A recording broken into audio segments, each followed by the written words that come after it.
Là, on passe à la partie en français parce que au bac, nos cours sont en français, le 95%. Donc, c'est une problématique parce que la grande majorité des règles qu'on trouve en génie sont en anglais, puis sont surtout en Amérique du Nord.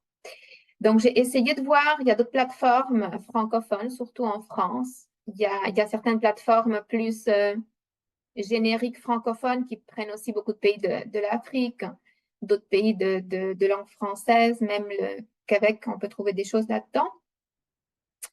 Mais on a un gros travail à faire si on veut être équilibré avec le matériel anglophone qu'on peut trouver en format REL.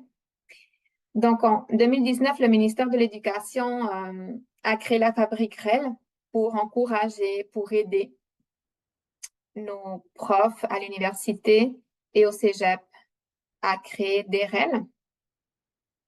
Et surtout que ça soit vu comme des ressources pédagogiques intéressantes, que c'est pas parce que c'est ouvert que la ressource est moins bien faite et à moins de qualité. C'est vraiment les mêmes manuels qu'on pourrait faire avec le droit d'auteur. Donc, c'est vraiment ça qu'on cherche avec les REL ou ceux qui veulent mettre de l'avant. Donc, je vais retourner à mon guide parce que j'ai tout ça dans le guide aussi. Donc, ici, vous avez trouvé des ressources en français. Puis, j'ai mis les 3 plateformes que je trouve plus intéressantes. Donc, la fabrique REL, comme je vous disais, c'est le projet québécois de REL. Donc, ils viennent de fermer, il y a peu de temps, leur mise en projet. Chaque année, on peut leur envoyer notre proposition de projet. Ça s'ouvre normalement en février. Puis, ils ont ici pour la science et le génie certaines choses.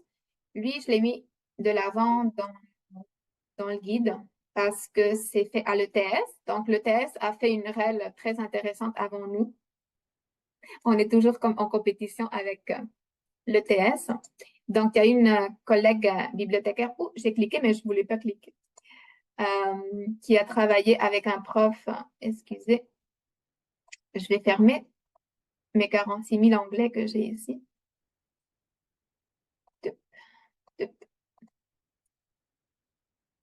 Je vais retourner à Fabrique REL. Elle avait travaillé avec un prof dans un projet vraiment pour faire des REL à l'ETS. Puis, ils ont pu créer ça l'année passée, puis ils ont mis un CC BY. Donc, c'est réutilisable par tous.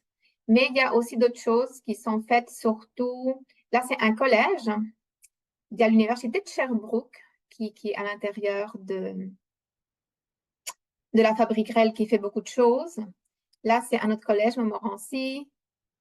Là, c'est l'université de Sherbrooke. Donc, il y a des choses intéressantes, mais on peut les repérer dans d'autres moteurs de recherche aussi. Mais tous les projets que la fabrique REL accompagne, ils vont les mettre aussi sur leur page web.